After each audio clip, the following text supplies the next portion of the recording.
C'est l'histoire d'une boulette qui s'était toujours sentie emprisonnée dans sa cuisine. Toute sa vie, elle avait cru que les autres autour d'elle l'empêchaient de faire des choix. Elle se trouvait nulle, irresponsable, incapable de prendre une décision. Elle rencontra Beaubiscuit, le célèbre magicien, qui lui demanda « Quel est ton rêve d'enfance ?» La boulette répondit qu'elle voulait devenir la star des boulettes. Puis, elle raconta un peu sa vie à Bobby. Elle avait grandi auprès de ceux qui avaient fait ce qu'elle était aujourd'hui, ses plus fidèles ingrédients.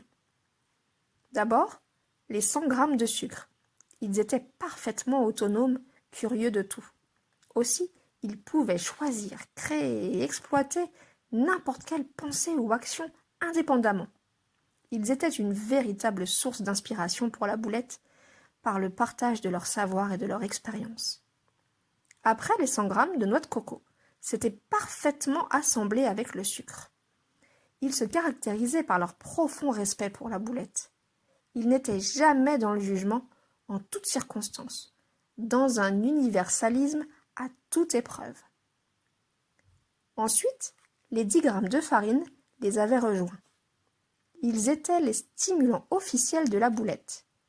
Toujours enthousiastes et positifs, ils relevaient tous les nouveaux défis que la vie lui réservait. Enfin, l'œuf était arrivé exactement au bon moment pour rassembler et nouer des relations sociales harmonieuses entre tous les ingrédients. Il savait toute l'importance que cela constituait pour la boulette. Il était le plus bienveillant, recherchant impérieusement son bien-être. Bobby lui rappela alors. Tous ces ingrédients réunis sont absolument fondamentaux à ton équilibre. C'est eux la clé de ton succès, de ta liberté. La boulette avait pris sa décision. Elle allait le faire, oser passer à l'action, faire ce qu'elle avait toujours eu peur d'affronter. Elle se rendit à son premier casting de boulettes, organisé par le célèbre four préchauffé, le 180 degrés. Toutes semblaient se ressembler, mais elles avaient pourtant chacune des différences uniques. Au bout de 10 minutes, la boulette sortit différente de cette expérience. Elle avait changé son regard sur elle-même. Elle croyait dorénavant en elle.